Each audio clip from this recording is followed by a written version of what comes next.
Welcome to Season 3 of the Guardians of Hope podcast. We are a community of parents, educators, health, legal, and tech experts dedicated to positively impacting children's lives. The thoughts and opinions of my guests are not my own. This is a platform for sharing. Welcome, everyone. When Dr. Theresa Lyons' daughter was diagnosed with severe autism at age 3, doctors told her what they tell most parents. That's just autism.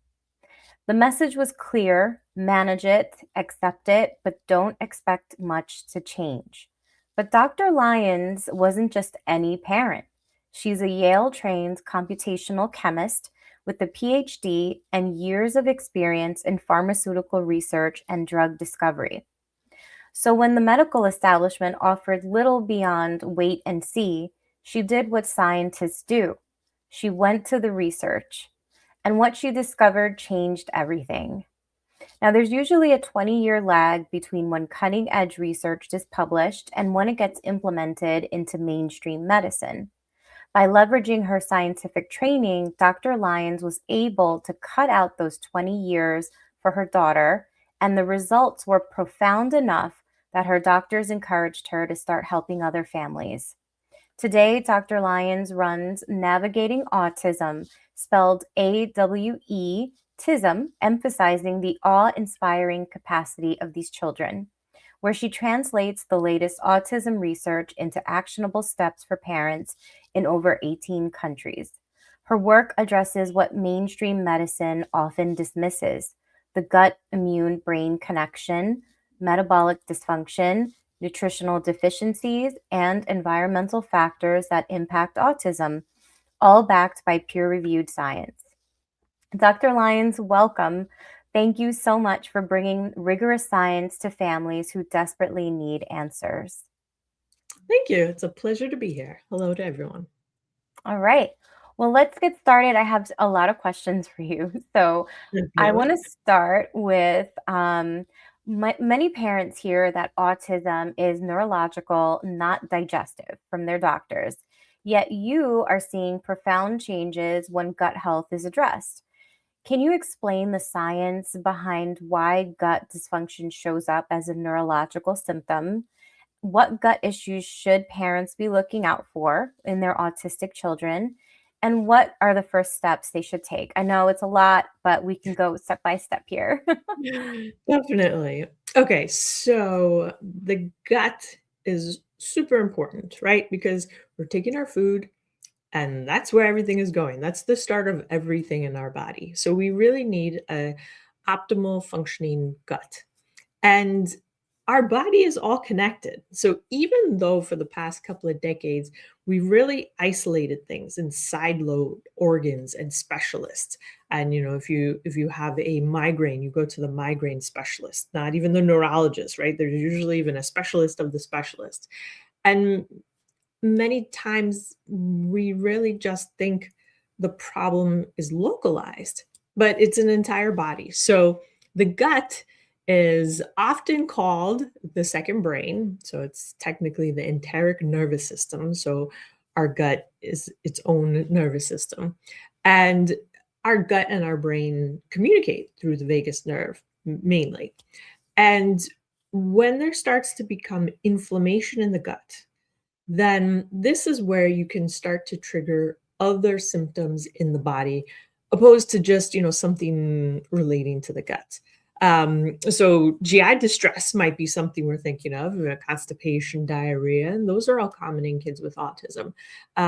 But gut inflammation can also correlate with mood changes. And so that's something that many parents don't necessarily think about. Inflammation is definitely a root cause of a lot of issues in the body, especially when you're dealing with someone who has autism. So let's see. Maybe say the second question again. My second question was, what gut issues should parents look out for? Gotcha. Okay. So the gut issues, like I was talking about, was starting to be diarrhea, constipation, bloating, irritability. A lot of times with autism, parents will see kids like hanging on furniture in weird ways or leaning on the stairs. So what they're trying to do is put pressure on their gut, which might be causing them some discomfort. So they're trying to put pressure on it to alleviate any of that pressure there. The other thing about the gut and health and neurology is just to understand that in the gut, that's where about 70 to 80% of the body's immune cells are. So when you have a disruption in your gut, and let's say it's with the microbiota, mainly in the large intestine, this dysbiosis can actually shift things. So they can shift the gut barrier, which means then things will go through the gut that otherwise would have been kept in the gut and excreted. So when certain molecules go into the body, then you can start to have systemic inflammation. So you might have started with an issue that was in the gut. Different molecules are now getting out of the gut, going into the rest of the body, causing inflammation there, and it can keep going and going. Now, pair that with someone maybe who is also eating gluten or something that is really irritating to their immune system, and you can really compound a lot of issues. Okay. Now, what are some of the steps that parents should take? And like, for example, what did you do with your daughter when you, or if you found any of these issues? Um, there was a lot of things that I did with my daughter. And the thing with autism is that what I did and what worked and what didn't work is not necessarily the same. You won't have the same results with Hmm. another child. So the important thing when you have a child with autism first is to understand that any of these symptoms don't have to just get worse with life, right? And they can get better. And so it's really important to have that determination and that understanding that autism symptoms are not static, right? Yes, they can get worse if you don't do anything. They can get better. Yes, they certainly can. So it's really important to have that as the basis. And then from there, it's about identifying what would make the most meaningful difference in either this child's life or in family life? And that will vary, right? So someone can be diagnosed with autism who is able to speak, and someone can be diagnosed with autism that is not able to speak at all. And so the focus of those two families would be very, very different. So I would suggest for the family to get very clear on, okay, three things. Not everything, right? Because there might be 10 things that really need focus. But if you try to focus on 10 things at once, you'll basically just have too much noise, too much going on to really make any progress in any one of those focus areas. So pick three. It could be sleep. It could be inappropriate laughing in the middle of the night. It could be mood swings. It could be constipation. Right? You can start to see maybe there's an increase in irritability when a child is constipated. And maybe when they're constipated, you're getting more calls from school, right? So constipation might be something to really focus on. So it really depends on the child and what would really make a meaningful difference in that child's life and also the family life. Okay. Fair enough. Thank you for that information. Um, let's say a parent just received an autism diagnosis, and lots of family are here. They are completely overwhelmed by the abbreviations that come with it: OT, PT, ABA, IEP. Then we talked about dietary interventions, functional medicine. In your experience, what are the low hanging fruit interventions that have the strongest scientific backing and can make the most difference? What can make the most difference? You Hmm. want to align with what your child needs the most. So we could just take that constipation example, right? So with constipation, you might see different behaviors. You might see toe walking, you might see the irritability, you might see problems sleeping. And, those problems might increase the longer someone hasn't pooped. And then on the day they poop, you might be like, oh, I always know whenever he poops, then that day is a great day. And the next day is a great day. But then we start having the problems again. So you've already mapped out what the issue is. And now it's about resolving it, right? So constipation, no one should be living their life with constipation, right? Autism or not. So what happens often is when someone has an autism diagnosis, then a lot of things just get said, oh, well, that's autism. Oh, they have trouble potty training. That's just autism, sensory needs. Oh, they can't walk into a department store, the lights and everything's, yeah, that's just autism. So a lot of things get written off as just autism. So as a parent, if you have any of these concerns, you really want to make sure that your child is getting adequate medical attention. So we can look at constipation in two ways, right? So you can give immediate relief if you go to maybe your general pediatrician who's not an expert in autism. They're not really the doctor to ask any autism questions, but constipation questions, yes. And so they might say, well, there's nothing you can do. That's just autism. Or they might say something like, okay, how about some Miralax? Or you might have more of an integrative pediatrician that might say, okay, maybe some magnesium, vitamin C. Let's start giving things to alleviate whatever this constipation is. So you do that, and conventional medicine is great. It gives you a solution for in the moment. But if you stop that, if you stop the Miralax, if you stop anything else, right? What's going to happen? Constipation is going to come back, right? And all of those resulting behaviors. So that's conventional medicine. And then there's functional medicine. So functional integrative medicine, that's when doctors are really looking at what is the root cause? So what is causing this constipation? Is it the dysbiosis? Is there a gut infection?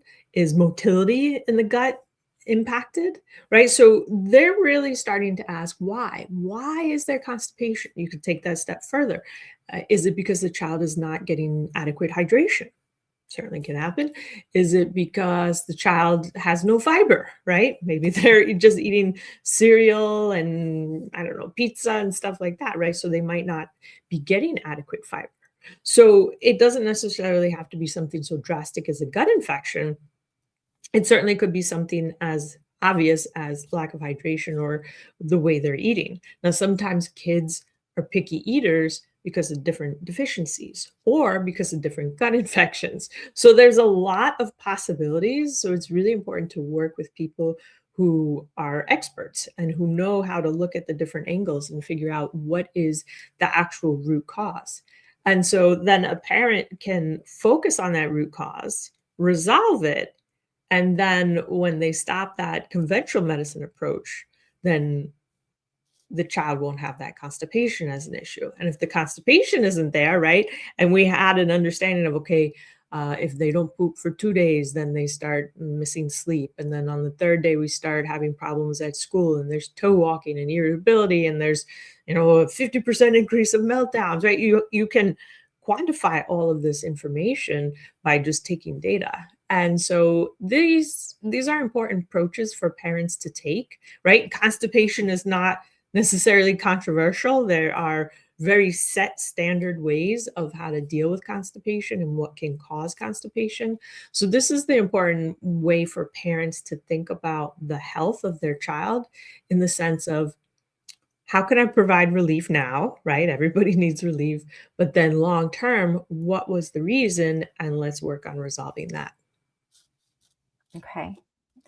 Thank you for that, Dr. Lyons. Now, I want to switch gears a little bit and talk about something a little controversial. There's been major attention in the last couple of months from the current administration linking acetaminophen use during pregnancy and early childhood to autism.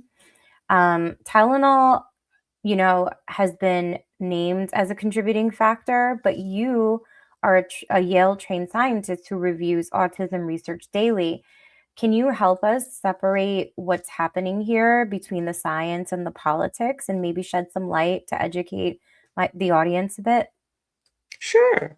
So with acetaminophen, the controversy is coming from when someone takes acetaminophen, it really interacts with the liver and depletes a lot of glutathione, which is what the body needs for detoxification.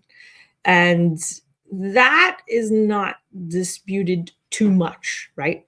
The fact that Tylenol, acetaminophen does that.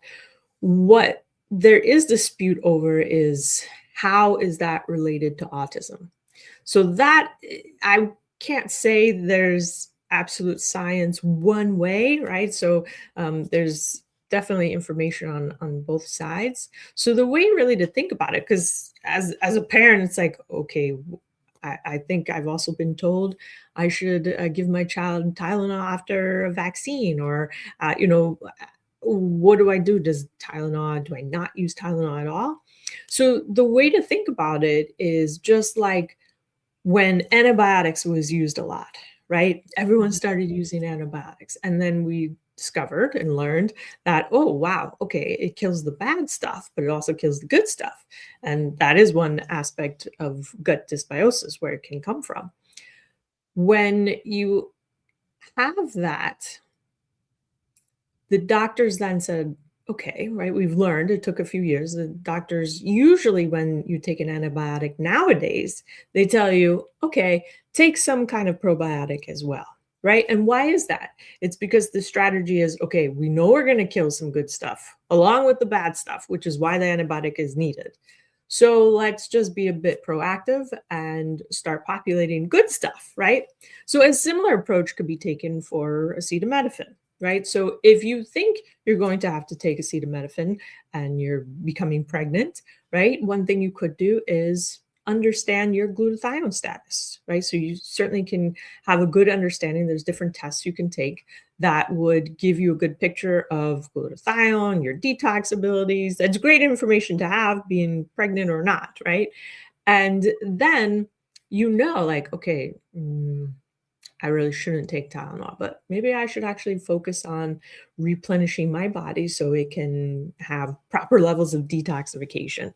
And then if you do take Tylenol at any point in your life, then you can also be proactive, just like we do with antibiotics, right? So we can be like, okay, we'll take a Tylenol, but then maybe we'll take some glutathione, maybe we'll take some NAC, maybe we'll do some things to help with inflammation in another way, right? So there's many things that can be done. So it's not as if a mom has to choose between having a high fever or taking Tylenol, right? There's definitely a lot of area in the gray.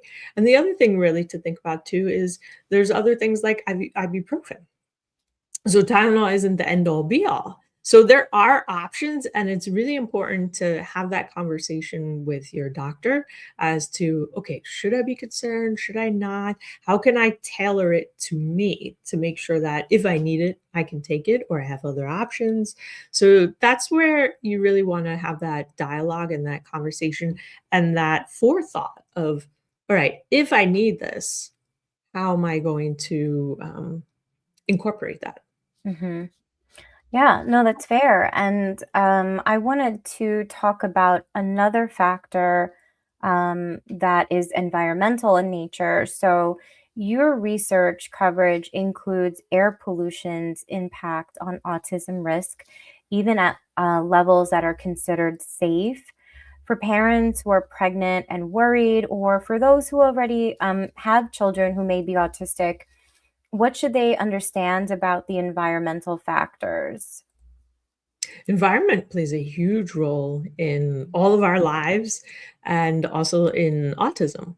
So, toxins is one of the source where the body will have inflammation, right? So, if we have a toxin, we have something that's an irritant, our body will start to become inflamed. And inflammation really is a root cause of so many health issues, including many that are related to autism. Not every child with autism, they do not all have an issue with inflammation as the root cause. But it certainly is a topic that parents really want to understand fully their child and really take a look at their own environment, the environment that the child's in. And if there is any toxicity, so mold exposure, air pollution, they can really work with a functional medicine doctor to focus on, okay, let's do a test to measure, right? So this is not all ambiguous and let's just decide to detox for some reason. You really want to have science and you want to use lab tests to guide your decisions. So there's plenty of different tests to look at toxins, so toxins from the environment, glyphosate, so many toxins, mold toxins, Hmm. that can all be quantified with different lab tests. So if a parent has a concern about toxins specifically, always do a lab test so you know whether or not that actually is an issue. And if it is, then you want to do an intervention that really focuses on that and then retest to make sure that the issue has been completely resolved, or that sometimes when parents do interventions and they're doing a detox, the numbers don't change, right? And maybe the behaviors change a little bit, but parents then start to say, okay, wait, I know toxins are a problem, and I know we're doing, maybe binders and maybe the sauna and all these different interventions. So we should see a change. So the parent has taken out the guesswork, but then they might not see too much of a change and they do the test again. Sometimes the levels are exactly the same. And after analysis, sometimes it's because the child is continuing to be exposed to that toxin. So it's really important. First step is to make sure that the child is not continuously being exposed to that toxin. And that happens a lot with moldy environments and mold exposure.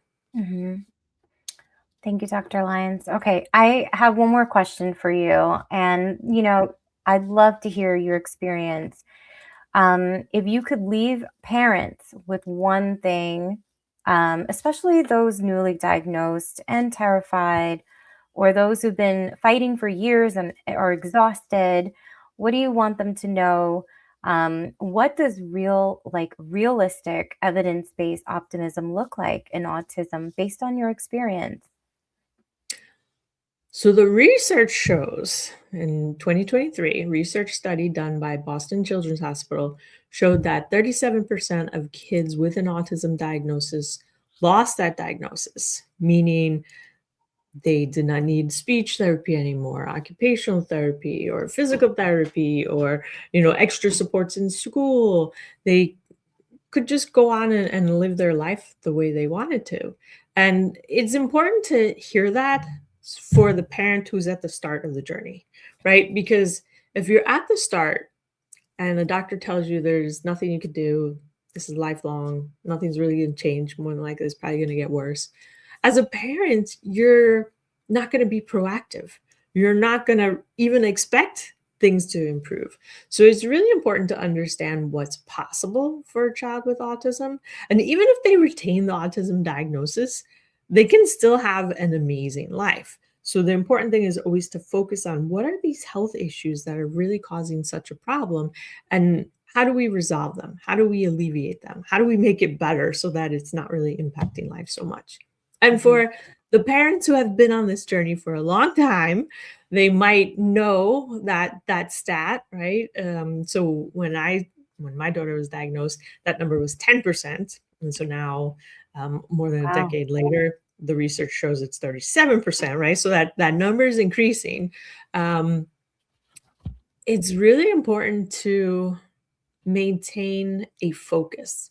So I see a lot of parents who try many, many things, and they just try this and try that and try that. And that's where a lot of exhaustion comes from. And then Mhm. that's when parents are like, it just didn't work. Right. But you want to spend the time to think about, okay, what are the issues for my child? List them out, three top ones. And then almost even on a separate piece of paper, okay, what addresses those? Okay, that's where we need to start focusing so that you really align what the child needs with evidence-based practices that show impact. And also keeping in mind that many doctors will say, oh, that's just autism, but just don't listen to them. Thank you, Dr. Lyons. Okay, real quick before I let you go, tell us a little bit about your organization, Navigating Autism, and how people can reach out to you or find more information about it. Sure. So Navigating Autism is a platform that we have created based upon the Navigating Autism Matrix. So I worked with parents in 22 countries now, Oh. and we've been able to understand what are the 7 categories that parents really need to focus on, right? Autism is so complex, it's so different child to child, And there's so much to focus on, that it's just even hard to be organized with all of this. So we have the Navigating Autism Matrix, which breaks things down in 7 categories, and then our platform teaches parents the science, the cutting edge science that are related to each of those categories. So they can learn, okay, is this relevant to my child? Yes or no? If yes, then let's focus on it, resolve. If no, then all right, let's go to the next thing. And so it really helps with pacing as well as motivation. So we also have board certified health coaches that help parents stay motivated and stay in that mindset of, okay, I'm going to figure it out.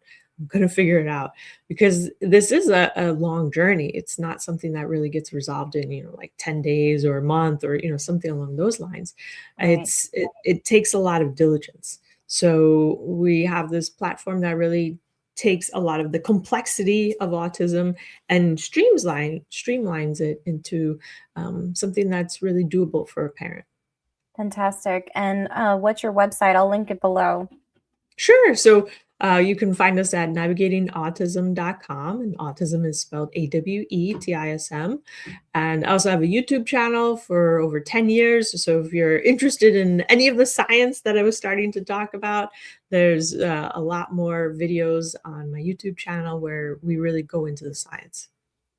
Thank you. All right. Well, it was so great to have you on and talk about the science behind the diagnosis and the treatment. So I appreciate your time. Thank you.